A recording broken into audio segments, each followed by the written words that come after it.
What's hot in the blogs? Let's get into it. For this week, it's election year, right? So November 5th of this year, we will be choosing whether we're going to have Biden for another 4 years or whether someone else who's, as of right now, still I don't even understand why or how, is looking like it's probably going to be 45, aka Agent Orange, aka Trump.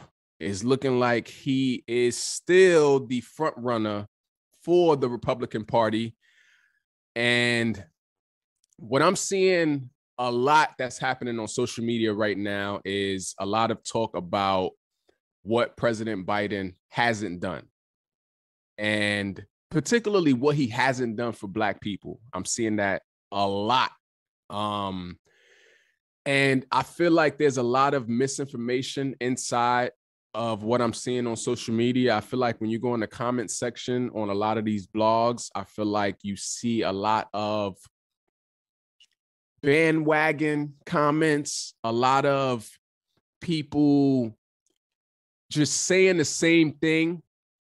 And I feel like a lot of people don't fully understand what they're even saying, or they're just saying stuff just to say it. I feel a lot of these comments are. So we're going to talk about it. We're going to get into it. What has Biden not done is what I'm seeing a lot of. So what I want to talk about today, I want to point out some of the things Biden has done, because I'm not seeing enough conversation about what he has done. And so we're going to run down the list. I'm not saying that I am the most like political person by far, but what I do take pride in is facts and just looking deeper than the surface level of what we see as the headlines on blogs and stuff. And I'm not going to just judge that and take that and feeling like I know politics. You got to really like look into things and research, because it's an agenda. I feel there's things that are put out there purposely to try to steer a certain narrative. And if you don't do your own research and due diligence, you'll be lost. Literally, you'll just be going based off what they want you to see and know. So, first things I want to point out is the unemployment rate is the lowest in history as of right now, and between 3.5 and 3.8%. 17 states alone are at 3 or under 3% even.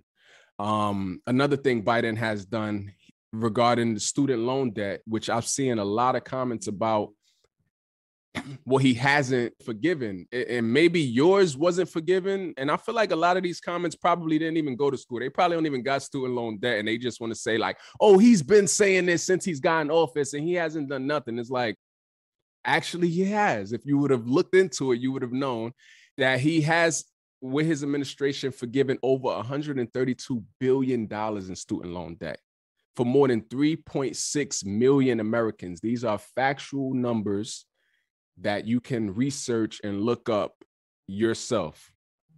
Over 132 billion in student loan debt. What else has Biden done? He's pardoned thousands who was in prison for jail for marijuana charges, for just nonviolent drug charges, particularly marijuana, pardoned thousands. One thing that's real important that a lot of people aren't talking about is he signed a $1 trillion infrastructure bill to repair our roads, waterways, bridges, and railroads, to improve even the water quality in a lot of states, which is super important. No one's talking about that. Everyone's focusing on student loans, and that is even wrong in what they're saying. What else? Health insurance is more affordable, lower drug costs. What else? Signed legislation that donated so much money to HBCUs. Gun violence reduction legislation. It's the first major piece of gun safety legislation in 30 years, which is going to require, or which is requiring, enhanced background checks. Ended the war in Afghanistan, which was the longest war in United States history. What else has he done? He appointed the first Black woman on the Supreme Court, Justice Ketanji Brown Jackson. And these are just things that I picked out while researching. I just picked these certain things out because it's things that people aren't talking about. And all you see, if you go on social media right now, is Biden hasn't done X, Y, Z, particularly for Black people. But what Biden hasn't done anything for Black people. A lot of the things I named right now affects Black people more than it affects any other group of people, including the student loans, including the pardoning of the people for marijuana, including the infrastructure. Because if you know, you know. What else I want to point out what Biden has done? He also signed legislation this year to address the racial wealth gap. And that comes in the form of, it's something called the Further Advancing Racial Equality and Support for Underdeserved Communities through the federal government. It's designed to address systemic barriers that hold communities of color back from prospering. This is Biden's second racial equity executive order. So as I mentioned, funding for HBCUs and also indigenous tribes and new programs to help close racial disparities in job and housing opportunities. These are all things that he has done. There's certain things that he's still like pushing to do, but also to understand politics is to understand that the president isn't just the end all be all. A lot of people feel like just because someone is the president of the United States and they're in office, that they just got all the power in the world. And that's couldn't be further from the truth. Like, yeah, he can pass certain things. He can make executive orders for certain things, but it's only but so much power that the president himself can just do on his own. Congress plays a major part in whether certain things happen or don't happen. And I feel like a lot of people don't pay attention to that enough, even when it comes to the midterm elections, even when it comes to the local elections. People got to focus on those more. You got to start from the ground up and put people in these seats that actually can, when a certain president get in office, help him to pass these things. It's the same thing they did with Obama. Like, and Obama ain't do nothing for Black people or hey, blah, blah, blah. Like, y'all expected Obama to get in that office and just like snap his fingers and just make all the Black people's worries and things go away. And it's like, that's not how politics work. I like to say the president is kind of like the face of the nation. He's really just like the spokesperson in a sense. Like, he don't have that much power. Like, the power is in Congress. The power is in the Senate. The power is in the House of Representatives. And the power is in your local people, in your local towns. When you get those little flyers and pamphlets in the mail about your any little like office, district, XYZ, like those type of things, we should start paying attention to more. So still continuing on this political talk we're talking about today. So as of right now, it's looking like Biden will be the nominee for the Democratic Party to run for another 4 years. On the opposing side, is looking like 45, aka Trump, is going to be the nominee on that end. Ron DeSantis was in the race, but he just dropped out actually and is now endorsing Trump because he knows that he don't stand a chance at this point. Nikki Haley is still in the race, but she don't stand a chance. If I'm being honest, Nikki Haley don't stand a chance. The only thing stopping the Trump train from getting on that ticket is jail, honestly, at this point. And it makes me wonder, like, what's going on with these trials? Like, the trials ain't trialing them quick enough for me because he's facing so many indictments. And when is the trial going to happen? Because your boy is specifically saying that a president should have immunity across the board. And it might be part of the reason why he's running right now to begin with. He might just want to get in the office just to avoid jail time. If he could have his way, he feels no matter what, even if what a president does crosses the line, AKA cause an insurrection, to name just one thing, he should be pardoned and have immunity no matter what. So they need to move that, these charges, trials, what have you. They need to put some gas on that, because I don't know what's the holdup right now. Like, y'all need to find a courtroom or something. Like, y'all need to speed that up, and because that's the only thing that's going to stop that train. So if that don't happen, it's highly likely that it's going to be a Trump-Biden ticket come November.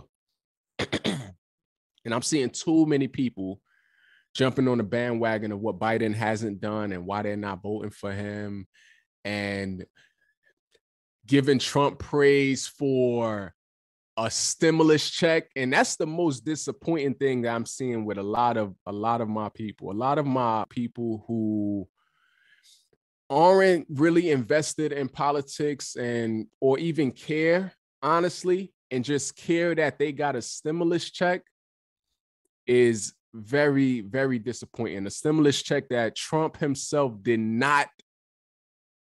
was not responsible for. Congress was responsible for that. The only thing Trump did was make sure his name was on that. So when you got it in the mail, you seen it and you thought that he just was in there signing off on this. That's the only thing Trump had to do with that stimulus check. And if you think because Trump getting back in office, you're going to get another stimulus check in the mail, you're wild. Like, it's crazy. There's so much things at stake.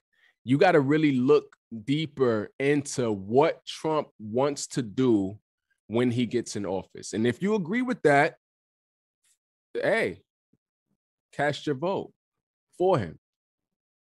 But for my people, the people who come from where I come from,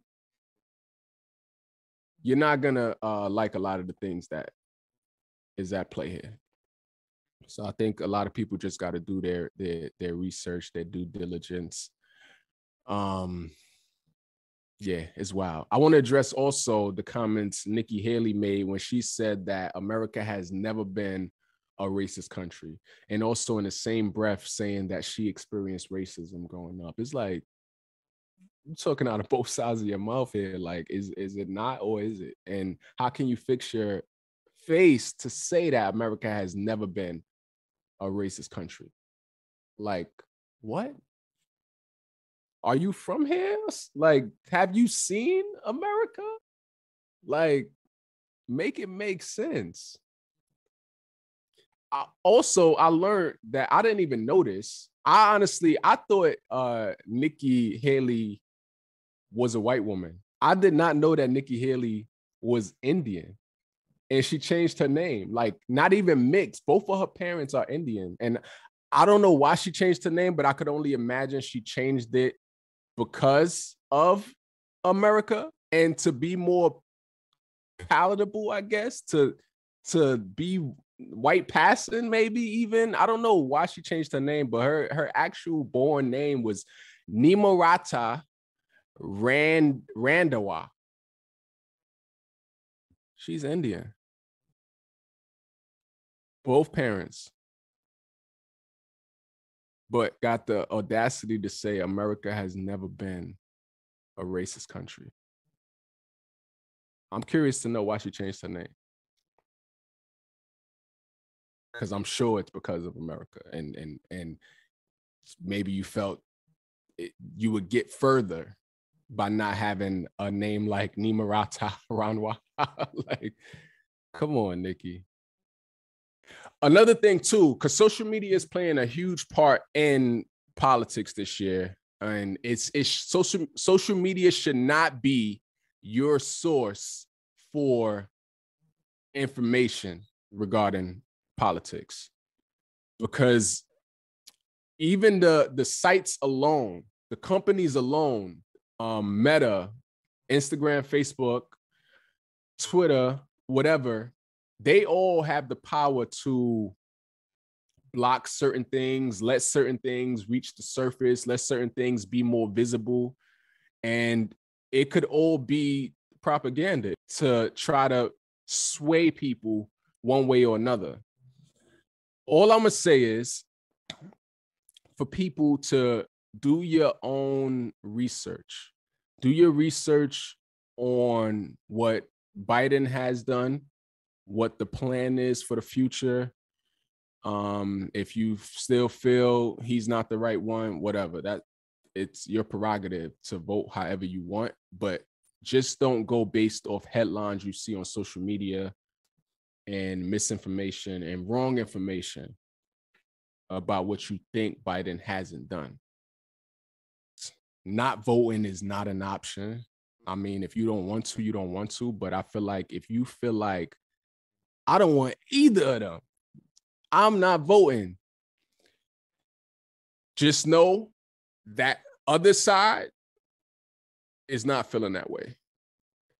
They're gonna vote because they're looking at the bigger picture. Even the people who may not like Trump, that's in that party, are gonna vote because they're looking at the bigger picture. They're looking at the end game.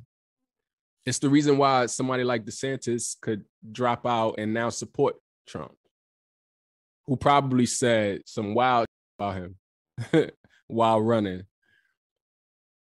because it's the bigger picture. So we got to look at the bigger picture.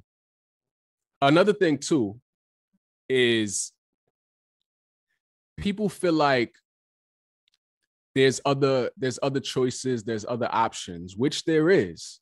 But I feel like the talk of other candidates need to happen sooner. It cannot start January of an election year and expect that you can rise another candidate up to compete with who's already like 20 steps ahead of you. Like I've been seeing that talk a lot on social media too about, oh, y'all act like it's just Biden and it's like, actually it is. As of right now, it is. He's the only one who stands a chance at beating Trump. The only one as of right now. And I feel like that talk needs to start sooner. If y'all want to put somebody else, if y'all really just don't like Biden for whatever reason, the talk of having somebody else should have been happened 2.5 years ago. People become so passionate about who we don't want and how there's other people too late in the game. It's already we're at the 11th hour right now. Like election day might as well be tomorrow. And it's too late to have that talk. And I feel like it's a cycle that consistently happens like every 4 years, every 3.5 years. Right at the end game, people want to get passionate about, nah, it should be this person. Like, look, da-da-da. And it's like, it's too late. Have that talk sooner. Be as passionate in year one of the person you don't like's presidency as year 3. You got to be as passionate and start having those discussions sooner. There are other people out there who could be president, but they're not getting the support they need sooner. And then there's this talk of Biden's age. And I ain't gonna hold y'all, not for nothing. When I see videos and pictures of Biden today,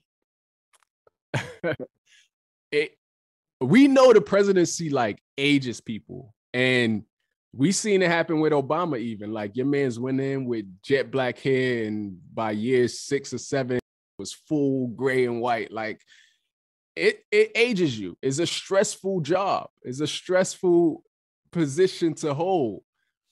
So factor that into somebody who's 102. Now I'm exaggerating, but you know, it's aging him. So when I see Biden today, Biden, you do be looking old out here. You make these people's arguments about your age like look like it's true when it's not. Like you are very capable of doing your job, but your man's be out here looking like he from that movie with what was that movie with Will Smith?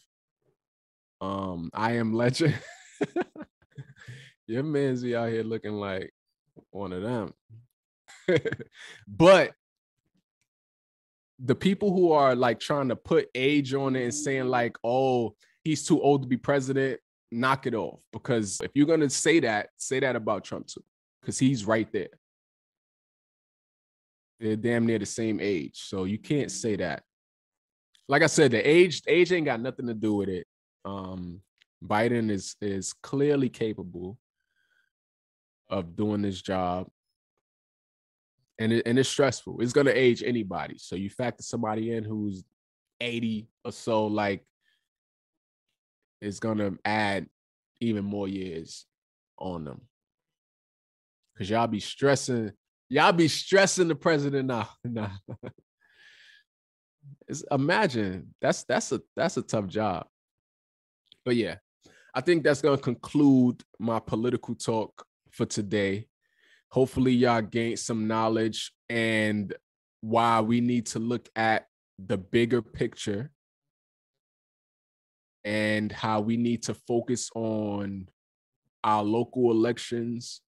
We need to really focus on the midterms when those come about. We need to have that same excitement as we do for the presidential election. We need to really get out there. And we need to do our research and look at the people from the ground up and start putting people in place. This is a game at the end of the day. We're never gonna have someone who can just do all the things they set out to do once they get in office if Congress looks the way it looks and Congress is doing everything in their power to stop it. Like when Biden announced even the student loan forgiveness, like it was immediately like shut down, like, nah, that can't happen. And all of a sudden y'all looking at Biden like, oh, he didn't do this. But what he did do was find a way around it to actually put another plan in place to actually get $132 billion in debt relief. I know somebody personally who got theirs released. So if you're one of the people in the comment section who saying that he's lying or he's been saying it since he got in office, you probably just didn't get yours forgiven. I feel like a lot of them probably didn't even go to school. They probably don't even got loans to be forgiven. And just in the comment section, join them bandwagon. But if we want somebody who can get the things done, we got to do the work from the ground up. That's it. Off my soapbox. How that saying go? Stepping off my soapbox now. Let's move on real quick. What else hot in these blogs for this week? Marlon Wayans addressed the whole debate. This has been like a long-standing debate about Black men in Hollywood wearing dresses and whether if that happens, if that means they sold their soul, or do Black men have to wear a dress in order to be super successful? The Illuminati is thrown in. There's a whole lot of things that's thrown into there when people talk about Black men in dresses. Is it emasculating? Marlon Wayans was on this radio show and he addressed those comments. He said that conversation is silly. When they asked him how he felt, he said, you're talking to a Black man that put on a dress. The conversation to me is silly. It's a negative thing that is only in Black people. Facts. He said, we have for some reason been programmed to look down on the craziest parts of our spirits. We're supposed to embrace our past, our history, our heroes, different levels of comedy. He said, Robin Williams puts on a dress and wins an award. His community embraces him. We're labeled by our own people. That is not an artist mindset. When you're an artist, you go out and create art. And this debate, this has been a long-standing thing that has been happening. It was brought up most recently with the Cat Williams interview that he did with Shannon Sharp. And he pointed out movies like Big Mama's House and Medea, Tyler Perry movies as caricatures of Black men and how it's emasculating Black people. And I don't know. It depends how you look at it. For me personally, my thoughts is it's different when you're a comedian. I feel like if you are at your own free will creating a character that where it may come off funnier dressing up as this woman. We all know White Chicks was hilarious. And I don't know what it is. There was something about it. Like it was funny. That's it. Bottom line, it was hilarious seeing the story of these two FBI agents or what have you go undercover as two white women. Like, where do you see that happening that other than in comedy? And it was just that. It was comedy. A movie like Big Mama's House, who again, you got this FBI agent or whatever, Martin, going undercover as this Black woman. Like it was just for the sake of comedy, and it was funny, in my opinion. And I feel like when you are on your own free will doing this, then it's not emasculated. No one's forcing you to do this. No one's saying you gotta do this in order to be big. Like, and they're even the way they are dressed as women, it's clearly like comedy. They're not like just like cross-dressing and like on some serious angle or matter for you to feel like it's emasculating. Like, it's clearly a character that's meant to be funny. And I feel like if that's the case, then it's not emasculating. Like, it doesn't mean you sold your soul just because you did that. But to each his own if you feel that way. Last but not least, what's hot in these blogs? Taraji P. Henson is back in. She's back on our back in this. We spoke about her comments a few weeks ago about her what went down on the set of the Color Purple regarding they wanted them to drive themselves to set with a rental car. They didn't have their own trailers. They didn't have food the first couple of days during like rehearsals, and how she had to call Oprah up to get things right. And she even spoke about her experience on Empire, and she had to try to fight for trailers that wasn't infested with bugs. Like, it's a thing that Black women in Hollywood has to go through and face the obstacles when creating movies and stuff like that. But Taraji feels that her comments are overshadowing the film, The Color Purple. She was on a Today Show, and they asked her about her honest belief in the media letting her comments get bigger than they were meant to be, I guess. So Taraji said, in regards to that, she said, and what you're not going to do is pit two Black women against each other. Not on my watch. And that's about the rumor feud with her and Oprah. She said, I hope they, the media, can focus back onto this film, because right now, to me, it feels like what I said is now becoming louder than this beautiful film. And that's not fair to me or anybody in the film. The film deals with women who are oppressed, who live in an oppressed system, men and women, and all the characters in that film, except for the white people. So that movie is about healing. That movie is about sisterhood. And yeah, are Taraji's comments becoming louder than the film? Maybe, because that's all people talk about when you see things, or not all people talk about, but that's the part that's going to make the blogs and be the headline, not Taraji's performance in the movie, which was amazing. No one's talking about how amazing she was. They're talking about how the set life was, and Oprah and her not getting eye contact on top of the Empire State Building. Like shit like that is gonna make the blogs. So yeah, maybe it is overshadowing it, and it isn't fair. Should Taraji have said what she said? I mean, it's her truth. But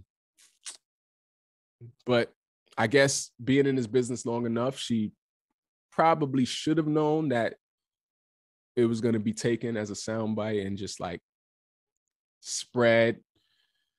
But maybe she didn't think it was going to get that crazy. But still, Color Purple is a good movie. I think everyone should still go check it out if you haven't seen it yet.